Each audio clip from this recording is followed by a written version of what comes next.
Bible పఠింప శ్రేష్ఠ గ్రంథము Bible. అనుదినం పఠించిన ప్రేమతోడ నడుపును. ఓ పఠింప శ్రేష్ఠ గ్రంథము ఉత్తమ పుస్తక బైబిల్. ఉత్తమ పుస్తక బైబిల్. దీన దీన హోదువే ఆత్మశుద్ధి ముందువే ఆ ఉత్తమ పుస్తక Bible. The best book to read is the Bible. The best book to read is the Bible. If read it every day, it will help you all the way. All the best book to read is the Bible. చివరిగా కొన్ని మాటలు చదువుకుందాం.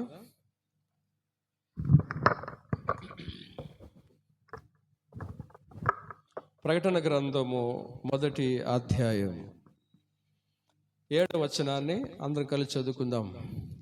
ప్రకటన గ్రంథం 1వ అధ్యాయం 7వ వచనం అందరం కలిసి చదువుకుందాం. ఇదిగో ఆయన మేఘారుడై వచ్చుచున్నాడు, ప్రతి నేత్రము ఆయనను చూచును. ఆయన పొడిచిన వారందరూ చూచెదరు, జనులందరూ ఆయన చూచి రొమ్ము కొట్టుకొందురు. అవును, ఆమేన్. చదువుకున్న లేఖన భాగాన్ని దేవుడు దీవించి మనందరితో కూడా మాట్లాడునుగాక. ఈ గ్రంథంలో చివరి పుస్తకం ఇది. దీని పేరు ప్రకటన గ్రంథం. ఈ రాసింది 12 మంది శిష్యుల్లో ప్రియమైన శిష్యుడు ఎవరైనా యోహాన్ రాశాడు. ఇది అన్ని బుక్స్కి, అన్ని పుస్తకాలకి తెర అనేది ఉంటుంది, కటన్ ఇట్లా తెర ఉంటుంది. అది ఓపెన్ చేసి దాని గురించి వివరిస్తూ ఉంటారు. దీనికి అట్లా కాదు, దీనికి డోర్స్, కటన్ లేను, ఓపెన్, డైరెక్ట్గా చెప్పబడిన మాటలు ఇవి. దేవుడు పరలోకం గురించి, ఎండ్ ముగించబోయే జనాల గురించి, రాబోయే దినాల్లో ఏం జరగబోతుందో దాని గురించి తన శిష్యుడైన యోహానుకి బయలుపరిచిన గ్రంథం ఇది. ఇప్పుడు మనం చదువుకున్నాం. ఇదిగో ఆయన మేఘారుడై వచ్చుచున్నాడు, ప్రతి నేత్రము ఆయనను చూచును. ఆయనను పొడిచిన వారందరూ కూడా ఆయన చూచెదరు. తర్వాత భూజనులందరూ కూడా ఆయన చూచి రొమ్ము కొట్టుకొందరు అని ఉంది. యేసు ప్రభు మొట్టమొదటిగా, లేదంటే దేవుడు మనుషుడిగా లోకానికి వచ్చాడు. 3.5 సంవత్సరం ఉన్నాడు, ప్రజలకి చేయాల్సిన సేవ పరిచయం చేశాడు. ముఖ్యంగా ఆత్మరక్షణ, మనిషిని పాపము నుండి విమోచించి చనిపోతే దేవుని దగ్గర పోయేదానికి మార్గాన్ని సిద్ధపరిచాడు, తయారు చేశాడు. వెళ్ళిపోతూ ఒక మాట అన్నాడు, నేను తిరిగి వస్తాను అన్నాడు. ఎవరైతే నన్ను నమ్మి రక్షించబడి నా నామములో ప్రార్థిస్తున్నారో, ఎవరైతే నా రక్తము చేత కడగబడి నా మాట చేత పరిశుద్ధపరచబడి నీతిమంతులుగా భూమి మీద ఉంటారో వాళ్ళని తీసుకుపోయేదాని కోసం తిరిగి వస్తాను అని చెప్పాడు. ఇప్పుడు మనం చదువుకుంది కూడా అదే. ఆయన మేఘారుడై వస్తున్నాడు, ప్రతి నేత్రము ఆయన చూస్తారు. భూజనులందరూ ఒక సమయం వచ్చినప్పుడు రొమ్ము కొట్టుకుంటారంట. ఎందుకు? ఇప్పుడు చూడండి, మనకి ఎవరు రొమ్ము కొట్టుకుంటారు? అయ్యో అయ్యో అని ఎవరు కొట్టుకుంటారు? ఎవరు? జరగరాని జరిగిపోతే, ఒక లాస్, ఒక నష్టం అయిపోతే, కొన్ని ఆస్తులు కోల్పోతే, ఒక మనిషి చనిపోతే, మన జీవితంలో కొన్ని కోల్పోతే అప్పుడు ఏమనుకుంటాం? చెప్పనేమంటాం? రొమ్ము కొట్టుకుంటాం. ఎందుకు రొమ్మునే కడుపు కొట్టుకోవచ్చు కదా. రొమ్ము ఎందుకు కొట్టుకుంటారు? ఈడ మనశ్శాంతి, సమాధానము, శాంతి, ప్రేమ అనేది ఇక్కడ ఉంటుంది. కాబట్టి మనం ఏదైనా పోగొట్టుకుంటే రొమ్ము కొట్టుకుంటాం, అయ్యో ఇట్లా అయిపోయిందే అని. ఇంకా కొంతమంది ఉంటారులేండి మనోళ్ళు, మీరు వాళ్ళు చూడండి బాగుంటుంది, వాళ్ళు బాగా డ్యాన్స్ చేస్తారు.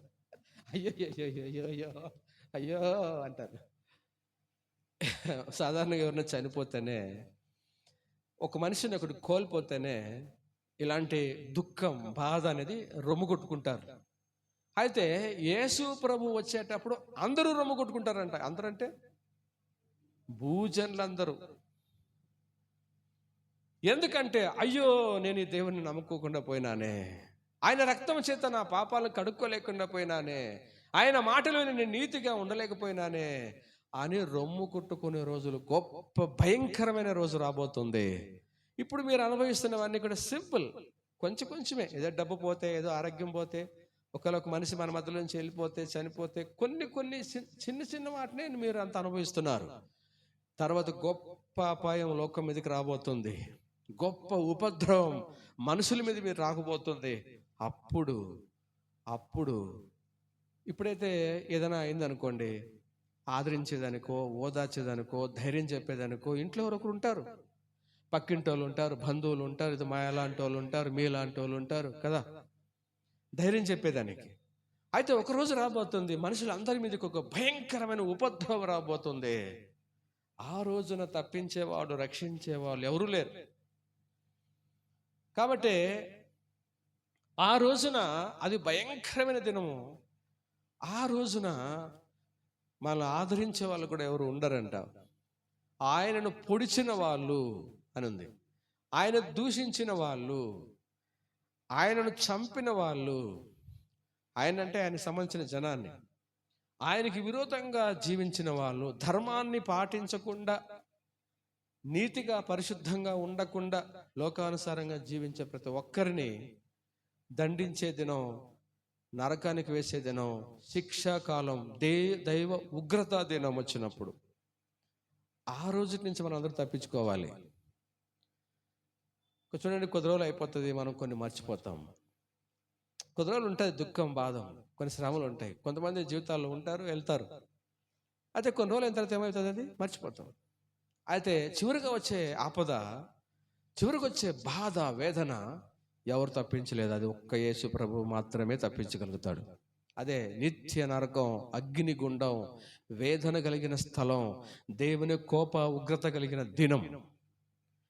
ఆ రోజు ఎవరు కూడా మనం రొమ్ము కొట్టుకోకుండా, ఏడవకుండా, కోల్పోకుండా, దేవుడు వస్తే సంతోషంగా ఎదుర్కొనే, ఒకవేళ మరణం వస్తే సంతోషంగా దేవుని దగ్గరికి పోయే నిరీక్షణ, నమ్మకం కలిగిన వారుగా ఉండాలని ప్రభు ఆశ, ప్రభు కోరిక. సాధారణంగా మనుషులందరూ కూడా ఎవరు చనిపోతాను అంటారు? చనిపోతానని ఎవరు అంటారు? వద్దపై జీవితం, నేను చచ్చిపోతానని ఎవరు అంటారు? కష్టంలో ఉన్నారంటారా? జీవితం మీద విరక్తి, కష్టాల్ని, బాధల్ని ఎక్కువగా ఓర్చుకొని తట్టుకోలేని, వద్దు బతికే వద్దు, జీవితమే వద్దు అనుకునే విరక్తి అయిన వాళ్ళు చనిపోతాను అని అనుకుంటారు. బాగున్న వాళ్ళు చనిపోతాను అనుకుంటారా? అనుకోరు, సాధారణంగా అనుకోరు. వాళ్ళకి ఏదైనా కష్టం ఎక్కువైపోయి, బాధ ఎక్కువైపోయి, జీవితమే బ్రతికే వద్దు అనుకునే వాళ్ళు మాత్రమే సావును కోరుకుంటారు, కానీ మిగతా వాళ్ళు ఎవరు చావును కోరుకోరు. ఒకవేళ ఇంకొకరు కోరుకుంటారు. పౌలు అన్నాడు, సావు అయితే నాకు లాభం, బ్రతుకు అయితే క్రీస్తు కొరకే అన్నాడు ఒక ఆయన బైబిల్లో. సావు అయితే ఆయనకి ఏమంట? అట్లా కోరుకునే వాళ్ళు ఎవరున్నారు? జీవితం మీద విరక్తి అయ్యి మనశ్శాంతి లేక చనిపోవాలనుకునే వాళ్ళు ఉంటారు. అయితే మరణం నాకు లాభము, సంతోషం అనే వాళ్ళు ఎవరున్నారు చెప్పండి? వాళ్ళే నీతిమంతులు, వాళ్ళే పరిశుద్ధులు, వాళ్ళు దేవుని ఎరిగిన వారు, దేవుని తెలుసుకున్న వాళ్ళే వారు. ఇప్పుడు దేవునికైనా మనం నిజంగా బాగా ఎరిగి ఉంటే, బాగా తెలుసుకుంటే, మరణం వస్తుంది నీకు అంటే ఓకే, సంతోషంగా వెళ్తాను ఆయన దగ్గరికి అంటావు. నీతిమంతులు ఈ మాటలు మాట్లాడతారు. ఇప్పుడు శద్రక్, మేషక్, అబేద్నెగో ముగ్గురు ఉన్నారు యవనస్తులు, వాళ్ళకి ఇంకా పెళ్ళిళ్ళు కాలేదేమో తెలియదు, కానీ యవనస్తులు. మిమ్మల్ని అగ్నిగుండం లేసి చంపేయబోతున్నాము అన్నారు. వాళ్ళు ఏమన్నారు దానికి? అయ్యో అట్లాంటి పని చేయొద్దని స్వామి, మీకు దండం పెడతాం, మీకు కాలు మొక్కుతామన్నారా? ఏమన్నారు వాళ్ళు? ఓకే, అక్కడ పోయేదానికి మేము సిద్ధం. ఏంటి అగ్నిగుండంలో వేసేస్తారా మీకు? కాల్ చేస్తారు మిమ్మల్ని, సిద్ధం. భయపడలేదు, కొంచెం కూడా వాళ్ళకి కలవరం లేదు హృదయంలో. ఎందుకంటారు? యవనస్తులు అయితే ఇంకా చెప్పాలంటే, ముసలోళ్ళు అయితే అయ్యో ముసలోళ్ళు పోతే పోలే అంటారు. యవనస్తులు వీళ్ళు, వాళ్ళకి ఎన్ని ఆశలు, ఎన్ని కోరికలు, ఎన్ని ఉద్దేశాలు ఉంటాయి. అయితే వాళ్ళు ఎంత ధైర్యంగా, ఓకే మరణమా వెళ్తామన్నా, మీకేం భయం లేదా మరణం అంటే? అబ్బే, వాటి నుంచి దేవుడు రక్షిస్తాడు, రక్షించకపోయినా పర్వాలేదు, డైరెక్ట్గా ఆయన దగ్గరికి వెళ్తాం. ఈ నిరీక్షణ నమ్మకం ఎవరికి ఉంది? ఎవరికి ఉంటుంది? దేవుని ఎరిగిన వాడికి, దేవుని చేత పాపాలని కడగబడి పరిశుద్ధులైన వాడికి, నీతిమంతులైన వాళ్ళకి, దేవుని మార్గంలో నడిచేవాడికి ఈ గురి గమ్యం ఉంటుంది. వేరే ఎంత ఆశ లేదు. మా అమ్మ నాన్న ఉన్నారు, మా అక్క చెల్లెలు ఉన్నారు, మా భార్య ఉంది, మా భర్త ఉంది, మా పిల్లలు ఉన్నారు, మా బంధువులు ఉన్నారు, మా ఊరుంది, మరి ఎట్లా వదిలేసి వచ్చేది అని లోతు భార్యలాగా ఉండరు. లోతు భార్య ఏముందంటే, అమ్మ ఈ ఊరిని దేవుడు నాశనం చేయబోతున్నారు తల్లి, దయచేసి బయటికి రండి అని బలవంతంగా వాళ్ళందరిని పట్టుకొని బయటకు వస్తే, తిరిగి చూడకుండా వెళ్ళిపోండి అంటుంటే లోతు పిల్లలు తిరిగి చూడకుండా వెళ్తున్నారు. ఈ మాత్రం ఏం చేసింది? అప్పుడు ఈమెకేం లేదు, ఈమె నీతిమంతురాలు కాదు. ఈమె ఇంకా ఆ డబ్బు, ఆ ధనము, ఆ బంధువులు, ఆ స్నేహము, ఆ ఊరు, వీళ్ళకేముంది? కాబట్టి దేవుని యొక్క ఎరిగిన వాళ్ళు, దేవుని తెలుసుకున్న వాళ్ళు, దేవుని చేత నీతిగా ఎంచబడిన వాళ్ళకి ఒక గురి ఉంది. వాళ్ళకి మరణం సంతోషం, వాళ్ళకి మరణం లాభం. చచ్చిపోతే లాభమా? బతికుంటే కదా లాభం. చనిపోతే లాభమా? బతికుంటే లాభమా? పిచ్చోళ్ళు మనం. అందుకే లోకజ్ఞానం వెర్రితనం అని చెప్పిండు ఆయన. పిచ్చోళ్ళారా నిండు, చనిపోతేనే మనకు లాభం. దుఃఖం ఉండదు, ఏడ్పు ఉండదు, కన్నీరు ఉండదు, కష్టం ఉండదు, కరెంటు బిల్లు కట్టాల్సిన అవసరం లేదు, బాడి కట్టాల్సిన అవసరం లేదు,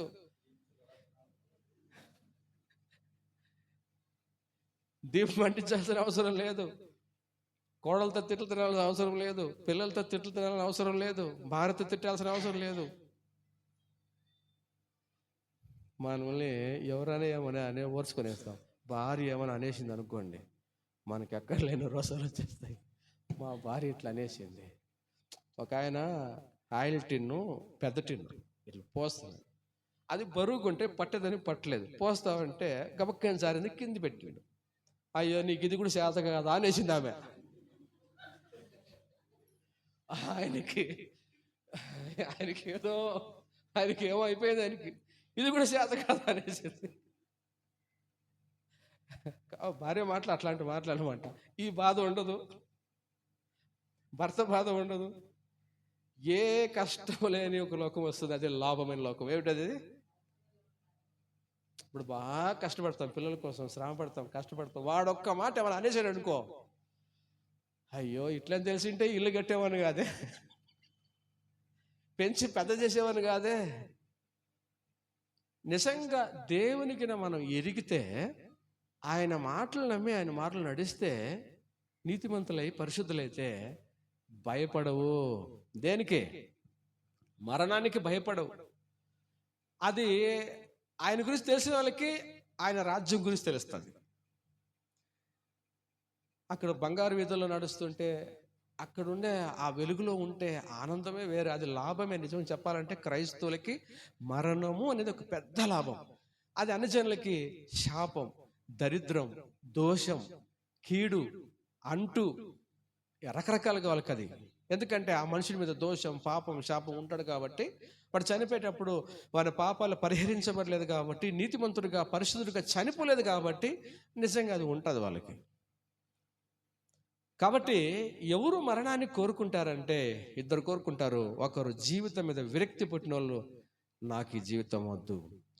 రెండవవారు నీతిమంతుడు, పరిశుద్ధుడు, దేవుని ఎరిగిన వాడు మరణాన్ని సంతోషంగా ఎదుర్కొంటాడు.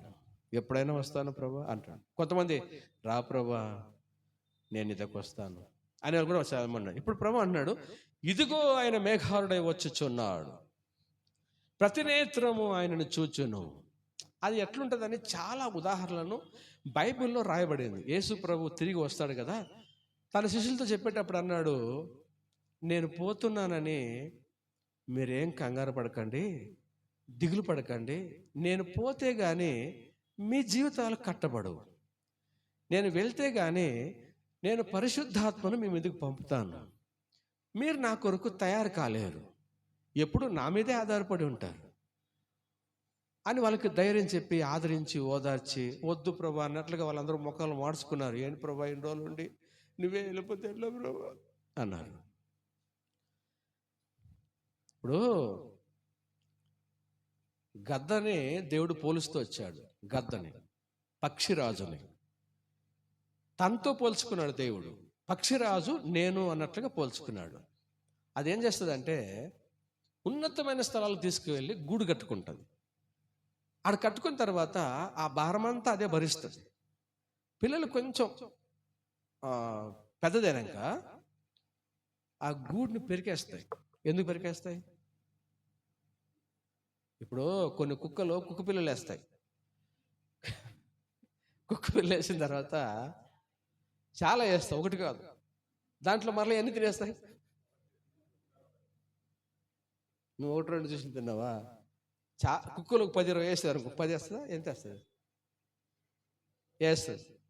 వేసిన తర్వాత అది మరలా కొన్ని తినేస్తాయి. ఎందుకు తినేస్తాయి? ఆకలికి తట్టుకోలేక. తెలీదా నీకు? కొంతమంది చూడ అయోమయం లోకంలో ఉన్నారు. ఆకలికి తట్టుకోలేక తన ప్రాణం ఎడనో పోతుందేమో అని తినేస్తాయి. అది కొన్ని కుక్కలను తినేస్తాయి. పక్షిరాజు అట్లా కాదు. పక్షిరాజు గూడును పెరికేస్తాయి. ఎందుకు పెరికేస్తాయి? పక్షిరాజు రెక్కలను తీసుకుపోయి కింద వదిలేస్తాయి. ఎందుకు వదిలేస్తాయి? అది ఎగిరి రావాలని, అది నేర్చుకోవాలని, అది స్థిరపడాలని, అది బలపడాలని, తన రెక్కల మీద ఎగురుకుంటూ పైకి రావాలని. ఇప్పుడు యేసు ప్రభు కూడా అంతే. అంత వీళ్ళ మీద ఆధారపడి ఉన్నారు. పొద్దున్న టిఫిన్, మధ్యాహ్నం టిఫిన్, నైట్ భోజనం, బట్టలు కావాలన్నా, చెప్పులు కావాలన్నా, ఏమైనా A to Z ఈ 12 మందికి ఆయన వెంబడించే వాళ్ళందరికీ యేసు ప్రభు ఆధారం. అన్నీ ఈయన ఇయ్యాల. జ్వరం వచ్చినా, దగ్గు వచ్చినా, జలుబు వచ్చినా, ఒకవేళ వీళ్ళు సరిగిన గొరిగినా కూడా ఈయన మాత్రం వాళ్ళ గుండెల మీద హత్తుకొని చాలా ప్రేమతో వాళ్ళందరినీ చూసుకునేవాడు. ఒకే ఇట్లా చూసుకుంటే సడన్గా ఆయన నేను వెళ్ళిపోతాను మిమ్మల్ని వదిలిపెట్టి అంటే అందరికీ కలవరం అయిపోయింది, భయం అయిపోయింది. అందరూ మూతులు ముడుచుకున్నారు. అయ్యో నాకు దిక్కు, నాకు ఆధారం ఈయన వెళ్ళిపోతే ఎట్లా బతకాలా అన్నాడు. అన్నాడు, నేను పోతేనే నువ్వు బతుకుతావు. నేను పోతేనే. మన కుటుంబంలో కూడా కొంతమంది వెళ్ళిపోతారు. బాగా ప్రేమైన అవ్వనో, అమ్మనో, నాన్నో, ఇష్టమైన వాళ్ళు వెళ్ళిపోతారు. వాళ్ళే మనకు ఆధారం, వాళ్ళే మనకు బాగా అనిపిస్తుంది. అయితే మనకు కూడా ఇట్లా అనిపిస్తుంది. వాళ్ళ యేసు ప్రభు శిష్యులు అన్నట్లు మనం కూడా అట్లనే అంటాం కదా, ఉండింటే బాగున్నాయి కదా. ఆయన అన్నాడు, నేను పోతేనే గాని పరిశుద్ధాత్మ మీ మీదకి రాడు. మనకు ఆధారమై ఉన్న, ఇష్టమై ఉన్న మనుషులు పోతేనే గాని మన జీవితాలు కట్టబడవు. తర్వాత చూడండి, యేసు ప్రభు వెళ్ళిపోయాడు, వాళ్ళకి దేవుని శక్తినిచ్చాడు. యేసు ప్రభు కంటే గొప్ప కార్యాలు చేశారు. యేసు ప్రభులాగా చాలా గొప్ప పనులు చేస్తూ వచ్చారు వాళ్ళు. మనం అనుకుంటామంటే ఉంటే బాగున్నా కదా. ఒక ఆమె ముసలామె, ఆమె కూరలు చూసుకునేదంటే ఇంట్లో. ఈమె మాటికి అమ్మా నన్నెత్తి ఆడేయమ్మా, నన్నెత్తి ఆడేయమ్మా అంటాడేదంట. ముసలిదారా, పొద్దున్నే చేయాలి, మధ్యాహ్నం చేయాలి, రాత్రి చేయాలి, చేయలేక చచ్చిపోతుంటే మరలా ఆడెత్తే ఈడెత్తే అని అంటా ఉన్నదంట. చాలా రోజుల నుంచి అవి అంటుందట, అమ్మా నన్నెత్తి ఆడేయమ్మా అన్నదంట. మేమే చచ్చిపోతుంటే సేవలేక చచ్చిపోతున్నాను అని చేస్తుంది. పాపం అన్నం పెడుతుంది, బట్టలు ఉతికిస్తుంది, స్నానం చేపిస్తుంది, మంచం మీదనే అంతా అన్నీ చేస్తూ ఉంది. పాపం ఇల్లు చూసుకోవాలా, పిల్లల్ని చూసుకోవాలి, అన్నీ చేస్తూ ఉంది. కానీ ఇది ఆమెకు చాలా బాధ. ఈ ముసలామికి చూసి అయ్యో నా కోడలు ఇంత బాధపడుతుంది అనుకొని, అమ్మా నన్ను ఎత్తి ఆడేయమ్మా, నన్ను ఎత్తి ఆడేయమ్మని కొన్నిసార్లు చాలా సార్లు నుంచి ఇంట్లో అమ్మ అవి వినలే. ఏందే ముసలిదాన్ని ఎత్తేమని చెప్పి ఎత్తి ఆడేసిందంట. ఒక 10 నిమిషాలకి ప్రాణం పోయిందంట. అయ్యయ్యో, అదేదో అప్పుడు వేసిట్టు పోయిండదు కదా. అమ్మా ఆడ ఆ స్థలంలో వాళ్ళ ఇంటైన చనిపోయిన స్థలం అంట అది. అదే జాగాలో వాళ్ళ ఇంటైన చనిపోయిండు. ఆడేస్తే నేను పోతాను అని తెలుసు ఆమెకి. పాప నా కోడలకి ఎందుకు కష్టం, ఇంకైనా బాగుంది అని ఉద్దేశంతో ఆడేసేంతవరకు ఆ ప్రాణం పోలే. మనకు కొన్ని అర్థం కావు.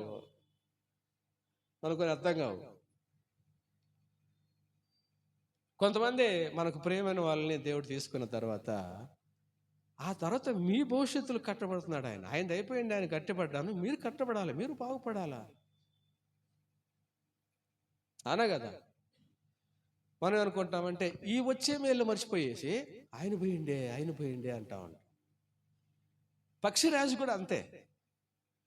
గూడుని ఎందుకు పెరికేస్తుంది అంటే, పిల్లలు ఎందుకు కింద తోసేస్తుంది అంటే, అది ఎదగాల, పెరగాల, వర్ధిల్లాల, అభివృద్ధి పొందాలి.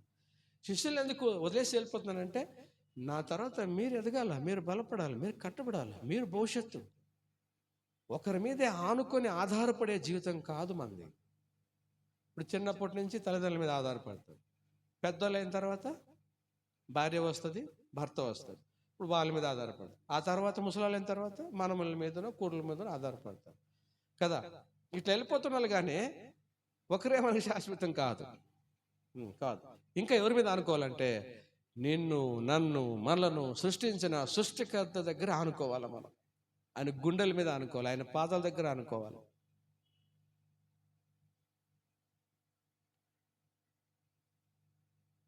కాబట్టి ఆయన మేఘారుడే వస్తాడు. కాబట్టి ఆయన అందరూ చూస్తున్నప్పుడు ఆయన ఎదుర్కొని ఆయనతో పోయే వాళ్ళు కావాలి. మరణం వచ్చినప్పుడు నా దేవుని దగ్గరికి వెళ్తాను ఎవరైనా ధైర్యంగా చెప్పగలరా? చెప్పలేరు, భయపడతారు. అట్లాంటి పుట్టుపత్తి సాయిబాబా భయపడిండు. ఆ డాక్టర్ని పిలువు, ఆ నర్సుని పిలువు, అట్లాంటి పిలిచి ఎందుకు? బతకాలని ఆశ. ఏడపోతాడో తెలియదు కదా. మాయగాడు కాబట్టి నేను ఈడు చచ్చిపోయి మరలా నేను బెంగళూరులో పుడతానండి ఆయన, నేను కర్ణాటకలో పుడతా అని చెప్పిండు. కర్ణాటకలో పుట్టేవాడికి భయం ఎందుకు? ఎందుకు కర్ణాటకలో పుట్టేవాడు కదా, నేను ఆడు పుడతాను అనేవాడు. అమ్మా ఎందుకంటే చచ్చిపోతున్నాడు, నెమ్మదిగా అనొచ్చు కదా. వాళ్ళకి తెలియదు దేవుడు అంటే ఎవరు, ఎక్కడ పోతాడో తెలియదు, గమ్యం తెలియదు. ఇదే జీవితం అనుకుంటున్నారు, ఇదే బ్రతుకు అనుకుంటున్నారు. దీని తర్వాత ఒక గొప్ప జీవితం ఉందని మనకు కనబడడం లేదు. దీని తర్వాత ఒక ఆనందమైన, ఉత్సాహమైన, ఉల్లాసమైన, దుఃఖం, బాధ, వేదన లేని సంతోషమైన, అలా రెక్కల్లో ఎగిరిపోయే ఒక ఉల్లాసమైన ఒక జీవితం ఉంది అక్కడికి. అందుకే ఇప్పుడు యేసుప్రభు వస్తాడు. దానికి ఒక పాట కట్టారు. చాలా పాత పాట అది, చాలా రోజుల నుంచి ఉన్న పాట అది. యేసు రాజుగా వచ్చుచున్నాడు, భూలోకమంతా తెలుసుకుంటారు. రవి కోటి తేజుడు, రమ్యమైన దేవుడు, రవి కోటి తేజుడు, రమ్యమైన దేవుడు, రారాజుగా వచ్చుచున్నాడు, రారాజుగా వచ్చుచున్నాడు, యేసు రాజుగా వచ్చుచున్నాడు, భూలోకమంతా తెలుసుకుంటా. యేసు ప్రభు వచ్చే దినాలు ఎట్లుంటుందని కొన్ని ఉదాహరణలు చెప్పాడు. చూడండి, లూకాసు వార్త 17వ అధ్యాయం. లూకాసు వార్త 17వ అధ్యాయము. లూకాసు వార్త 17వ అధ్యాయము చదువుకుందాం. లూకాసు వార్త 17వ అధ్యాయం. చూడండి, యేసు ప్రభు దినాల్లో ఎట్లుంటది అంటే దానికి ఉదాహరణ చెప్పాడు. 26వ వచనం. నోవాహు దినముల్లో జరిగినట్టు మనిషి కుమారుల దినముల్లో జరుగును. నోవాహు ఓడలోనికి వెళ్ళిన దినముల వరకు జనులు తినుచు, త్రాగుచు, పెండ్లాడుచు, పెండ్లికి పడుచు ఉండిరి. అంతలో జలప్రలయం వచ్చి వారందరినీ నాశనం చేశాను. లోతు దినముల్లో జరిగినట్టు జరుగును. జనులు తినుచు, త్రాగుచు, కొనుచు, అమ్ముచు, నారు నాటుచు, ఇండ్లు కట్టుచుని చుండిరి. అయితే లోతు సొదొమను విడిచిపోయిన దినం ఆకాశము నుండి అగ్ని గంధకములు కురిసి వారందరినీ నాశనం చేశాను. ఇద్దరిని గురించి చూపించాడు యేసు స్వామి. దేవుడు ఈ లోకానికి వచ్చే దినాలు ఎట్లుంటాయి అంటే, నోవాహు దినాలు చూసారా మీరు? లోతు దినాలను మీరు చూసారా? అట్లుంటది. నోవాహు దినాల్లో ఎట్లా ఉన్నారు జనాలు అంటే, తింటున్నారంట, తాగుతున్నారంట, పెళ్లి చేసుకుంటున్నారంట, పెళ్లికి ఇస్తున్నారంట, ఆ తర్వాత అమ్ముకుంటున్నారంట, కొనుక్కుంటున్నారంట, నార్లు నడుతున్నారంట, తర్వాత ఇండ్లు కట్టుకుంటున్నారంట. దీని మీదనే రన్ అవుతానే ఉందంట. జనులు తింటున్నారు, తాగుతున్నారు, అమ్ముకుంటున్నారు, కొనుక్కుంటున్నారు, నార్లు నాడుతున్నారు, పెళ్లి చేసుకున్నారు, పెళ్లికి ఇస్తున్నారు, ఇండ్లు కట్టుకుంటున్నారు. ఇదే రొటేషన్ అవుతుందంట. నోవాహు ఎవరంటే ఒక నీతిమంతుడు. నోవాహు ఎవరంటే ఒక నీతిమంతుడు. దేవుడు ఆ మనిషిని చూసినప్పుడు, ఈ తరం వారిలో నువ్వు ఒక్కడివే నీతిమంతుడై ఉంటివి. ఆదికాండం 7వ అధ్యాయం 1వ వచనం. ఆదికాండము 7వ అధ్యాయం 1వ వచనం. యెహోవా ఈ తరం వారిలో నీవే నా ఎదుట నీతిమంతుడవై ఉండుట చూసి తిని గనుక నీవును నీ ఇంటి వారును ఓడలో ప్రవేశించండి. ఆ దినాల్లో, ఆది దినాల్లో 7వ అధ్యాయంలో దేవుడు పలికిన మాట, నీ ఒక్కడవే నీతిమంతుడు ఈ తరం వారిలో. నీతిమంతుడు అంటే ఏం చెప్పండి? పాపము లేనివాడు అని అర్థం. ఏ నేరము లేనివాడు అని అర్థం. పరిశుద్ధమైన వాడే నీతిమంతుడు. మేలు చేయవాడు నీతిమంతుడు. కీడు చేసేవాడు, పాపము చేసేవాడు, దుర్బుద్ధి కలిగిన వాడు నీతిమంతుడు కాదు. పాపము లేనివాడు, మేలు చేయవాడు, పరిశుద్ధముగా ఉండేవాడే నీతిమంతుడు. ఆ దినాల్లో ఆదాం దగ్గర నుంచి లెక్కేసుకొని వస్తే ఈయన 10వ మనిషి, 10వ నెంబర్. నోవాహు అంటే దానికి అర్థం ఏంటంటే నెమ్మది అని అర్థం. నోవాహు అంటే ఏమర్థం? నెమ్మది. ఆయన పుట్టినప్పుడు జనాలందరికీ నెమ్మది కలిగిందంట. ఆయన పుట్టినప్పుడు అందరూ నెమ్మదిగా సమాధానంగా ఉండగలిగారంట. కొద్ది రోజులు భూమి మీద ఉంటాం కదా, నెమ్మదిగా ఉన్నారంట. ఆయన ఒక్కడే, నువ్వు ఒక్కడే ఈ తరంలో నీతిగా ఉన్నావు కాబట్టి మీకు, నీ కుటుంబానికి ఒక ఓడ తయారు చేసుకో, నీకు కావలసిన జంతువులను తీసుకో, ఆ ఓడలోకి వెళ్ళిపోండి, ఈ లోకం అంతటి మీదకి వర్షాన్ని పంపిస్తాను, దుర్మార్గులైన, దుష్టులైన, స్వార్థం కొరకు జీవిస్తున్న ఈ మనుషులందరినీ నీళ్లు పంపించి, సునామీ లాగా అనుకోండి, అందరినీ నాశనం చేయబోతున్నాను అన్నాడు. నోవాహు చెప్పాడు, అయ్యగారులారా, దేవుడు ఇలా వర్షం, అప్పుడు వాళ్ళకి భూమి మీద వర్షం రాలేదే, ఫస్ట్ అదే వర్షం భూమి మీదకి వచ్చేది. దేవుడు ఇలా చెప్పాడు, వర్షం వస్తుందంట లోకం మీదకి, అందరూ నాశనమైపోతాము, నువ్వు కట్టుకున్న ఇండ్లు, గుడిసెల్లో, మిద్దెల్లో, వెండో, బంగారమో, పొలాలో ఏమున్నా సరే అన్నీ కూడా ఈ లోకంలో నాశనం అయిపోతుంది. కాబట్టి దేవుని నమ్ముకోండి అయ్యా, ఇక మీదట నీతిగా ఉండండి అయ్యా, మంచిగా ఉండండి అయ్యా అని నీతిని ప్రకటించినాడంట యోనా కారు. నోవాహు ఎవరు వెళ్ళలే, చెవులో పెట్టుకోలే, పయప్ప ఇంకెప్పుడు తినాలా, ఇంకెప్పుడు తాగాల, ఇంకెప్పుడు ధరించుకోవాలా, ఇంకెప్పుడు ఎంజాయ్ చేయాలా, ఉన్నప్పుడు ఇట్లా ఆడాలా అని వాళ్ళు చాలా నెగ్లెక్ట్ చేశారు. ఎవరు మాట వినలేదు. గొప్ప అపాయం రాబోతుందయ్యా, రొమ్ములు కొట్టుకునే దినాలు రాబోతుంది. అప్పుడు తప్పించేవాడు, ఏడ్చేటప్పుడు, దుఃఖపడేటప్పుడు తప్పించేవాడు, రక్షించేవాడు లేడు. నీతిని బాగా ప్రకటించాడు, ఎవరు నమ్ముకోలేకపోయారు. ఆ ఓడలోకి నోవాహు, వాళ్ళ భార్య, వాళ్ళ సమయం మొత్తం వాళ్ళంతా 8 మంది, మొత్తం ఆ 8 మంది ఆ ఓడలోకి పోయారు. రక్షణ అనే ఓడ, భద్రత అనే ఓడ, దేవుడు తాళమేసిన, మంచి సిద్ధపరిచిన ఓడలోకి పోయారు వాళ్ళంతా. మిగతా వాళ్ళందరూ ఏమైపోయారు?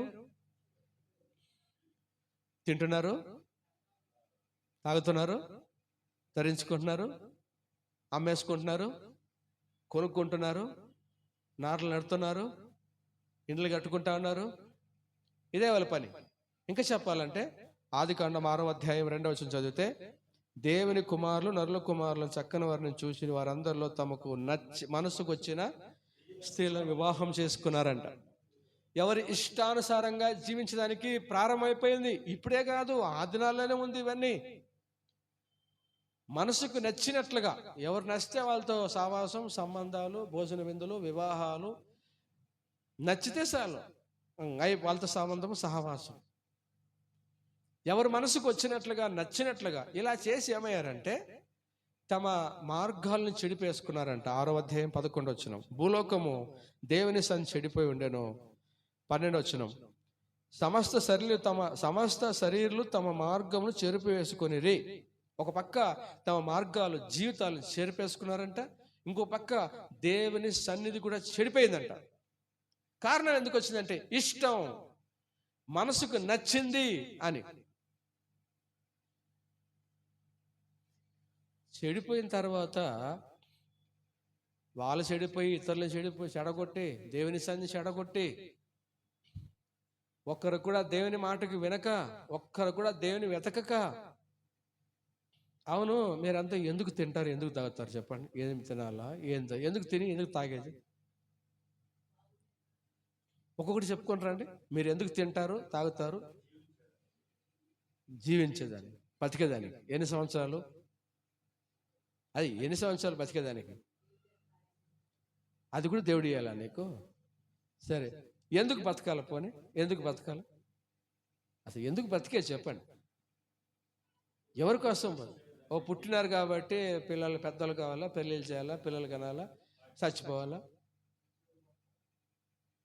ఎందుకు జీవించేది, ఎందుకు బ్రతికేది మనం? పోను భూమి మీద మనుషులు చచ్చే వరకు బతకాలా?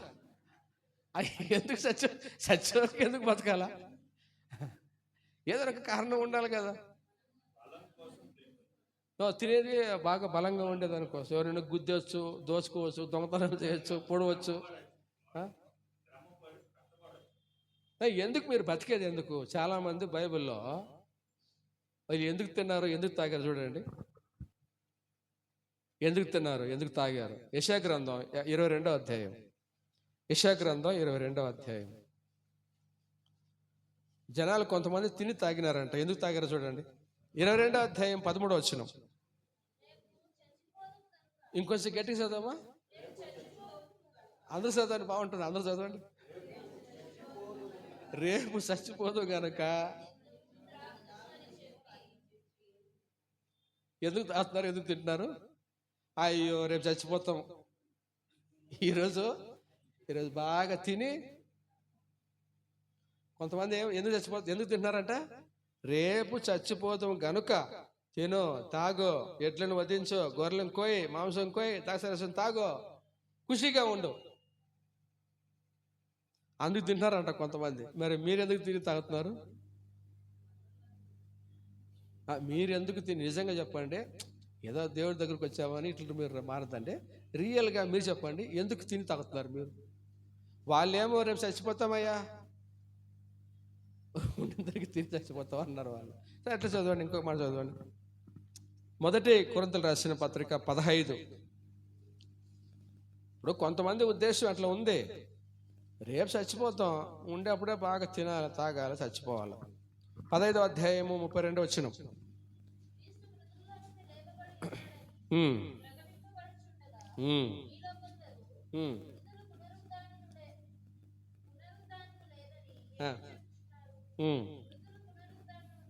కింద చదువు, ఇంకొంచెం చదువు. రేపు చనిపోదుము, చదువు.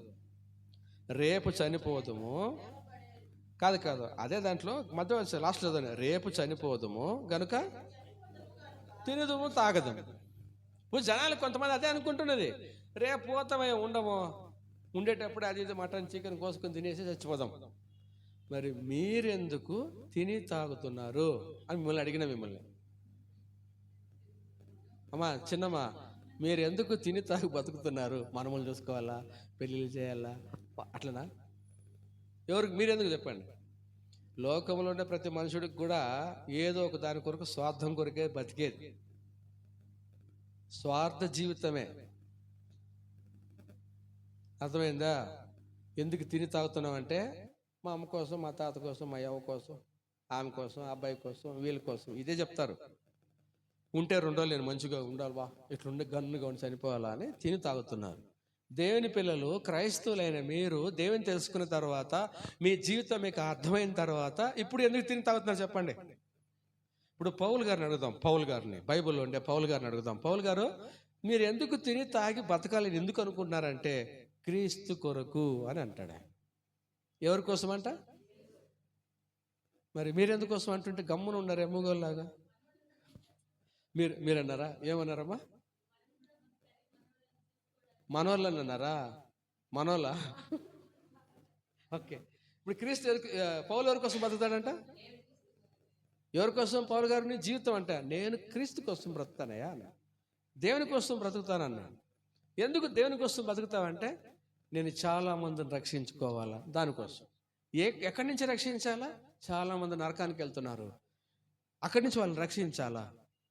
ఒక అర్థం ఉంది. మనం బ్రతికినను చనిపోయినను ఎవరి కోసం అని ఉంది? రోమిలికి రాసిన పత్రిక 14వ అధ్యాయము 7వ అధ్యాయం 14 వచనం. రోమిలికి రాసిన పత్రిక 7వ అధ్యాయము 14 వచనం. 7వ అధ్యాయం 14 లేదంటే 14వ అధ్యాయం 7వ వచనం. రోమ 14:7. మనలో ఎవడును తన కోసమే బ్రతకడు, ఎవడు తన కోసమే చనిపోడు. మనం చచ్చినా దేవుని కోసమే, బ్రతికినా దేవుని కోసం. ఇప్పుడు ఇది మన కాన్సెప్ట్. లోకస్తుల కాన్సెప్ట్ అట్లా కాదు. నేను నిన్నే కోరుకుంటాలే అనేది అది వేరే. నీ కోసమే బ్రతిక, నువ్వు లేకపోతే చచ్చిపోతా అనేది లోకస్తుల మాట. లోకస్తులకు అదే ఉండేది. అమ్మాయి కోసం, అబ్బాయి కోసం, అమ్మ నాన్న కోసం, అత్తమామల కోసం, లోకం కోసం, తిండి కోసం, సుఖభోగాల కోసం బతికేది లోకం. క్రైస్తవులు అంటే దేవుని ఎరిగి తెలుసుకున్న వారు ఎవరి కోసం బ్రతారంటే, మనం చచ్చినా ఎవరి కోసం, మనం బ్రతికినా ఎవరి కోసం? దీనికోసం తిని తాగేవాళ్ళు. వాళ్ళు లోకస్తులు అట్లా కాదు. వాళ్ళ కోసం రేపు చచ్చిపోతానయ్యా, ఆ చచ్చిపోయినాక ఏముంది? ఇప్పుడు ఏంటప్పుడు బాగా తిని తాగి ఒక కుటుంబం ఉండేది, ఒక కుటుంబం ఉండదు, తెలిసిన కుటుంబం. ఆస్తులు లేదు, సొంత ఇండ్లు లేదు, సొంత భూములు లేదు, వెండి బంగారాలు లేదు. ఏమండి ఇట్లా ఇంత డబ్బు సంపాదిస్తా, రేపు చచ్చిపోయే దానికోసం అని ఎందుకు చేసుకునేది? ఇప్పుడు తిని కోడి మాంసం కోయి, చేపలు కోయి, అది కోయి, ఇది కోయి, తిను తాగు, హ్యాపీగా చస్తే పుట్టుక్కని పోవాలి. అది జీవితం కాదు. దానికి ఒక అర్థం ఉంది. మనమంతా దేవుడిలో నుంచి వచ్చిన వాళ్ళం, మరలా దేవుని దగ్గరికే పోవాలా. నేను దేవుని దగ్గరికి చేరాలా. నేను చేరేటప్పుడు కొంతమందిని దేవుని దగ్గర నేను తీసుకెళ్ళాలా. ఇప్పుడు మనం బ్రతికేది మీ కుటుంబాల కోసం కాదు, దేవుని కొరకు బ్రతకాలి. జీవితం ఆయన ఇచ్చింది. ఇప్పుడు మీ కాన్సెప్ట్కి వస్తాను. తల్లిదండ్రుల్లో పిల్లల్ని ఏమంటారు? రే నేనురా నిన్ను కన్నదే, నేనురా నిన్ను పుట్టించింది, మా కొరకు నన్ను బతకాలా అనే దానికి ఒక అధికారం ఉంది. ఉందా లేదా? ఉందా లేదా? పుట్టించి పెద్ద చేసి పెంచి ఒక అధికారం ఉంది, అడిగేదానికి అధికారం ఉంది. న్యాయం, దాంట్లో ఏం తప్పేం లేదు. ఊరికే ఒకళ్ళు పెళ్లి చేసుకున్నారు అనుకోండి, నేను పెళ్లి చేసుకున్నాను, వరకట్నం ఇచ్చి పెళ్లి చేసుకున్నాను. వరకట్నం అబ్బాయి ఇస్తాడా, అమ్మాయి ఇస్తాడా? ఎందుకు అమ్మాయి అలా? రివర్సా? అమ్మాయి కొనుక్కున్నదా? సరే అట్లా అనుకున్నాను. ఏమనుకుంటా అంటే, నేను పెళ్లి చేసుకున్నా, తాళి కట్టినా నీకు అని. ఎందుకు ఇవన్నీ అంటాడంటే, నిన్ను పోషిస్తున్నాను, నేను చూసుకుంటున్నాను, అధికారం ఉంది. జీవితం నేను ఇచ్చిన నీకు. అది భర్తకైనా భార్యకైనా ఎవరైనా అనే మాటలు ఇవే, పెద్దల మాటలు అనే మాటలు కూడా ఇవే. నేను మిమ్మల్ని సాకింది, దానికి అధికారం ఉంది. అడుగుతారు, మా కోసం ఉండాలయ్యా, మాతో ఉండాలయ్యా, చిన్న వయసు అయిపోయిన తర్వాత మమ్మల్ని మీరు చూసుకోవాలనే అధికారం వాళ్ళకు ఉంది. భార్యకు ఉంది, భర్తకు ఉంది. నేను జీవితం ఇచ్చినాను, నువ్వు అట్లుంటే పెళ్లి చేసుకోక ముందు, ఇప్పుడు బాగున్నావు, అది బతుకు నేనే ఇచ్చింది నీకు అని అడిగేదానికి కూడా అధికారాలు ఉన్నాయి. అట్లనే ఈ జీవితము దేవుడిచ్చింది నీకు. అమ్మ నాన్నీలే, అత్తమామలీ లేదు. ఈ జీవితము, జన్మము దేవుడు నీకు ఇచ్చిన సృష్టి. ఆయన నిన్ను పుట్టించాడు, ఆయన కొరకు నువ్వు జీవించాలి. ఇప్పుడు మన కాన్సెప్ట్ ప్రకారంగా పోతే మనం అట్లా కదా జీవించాలా?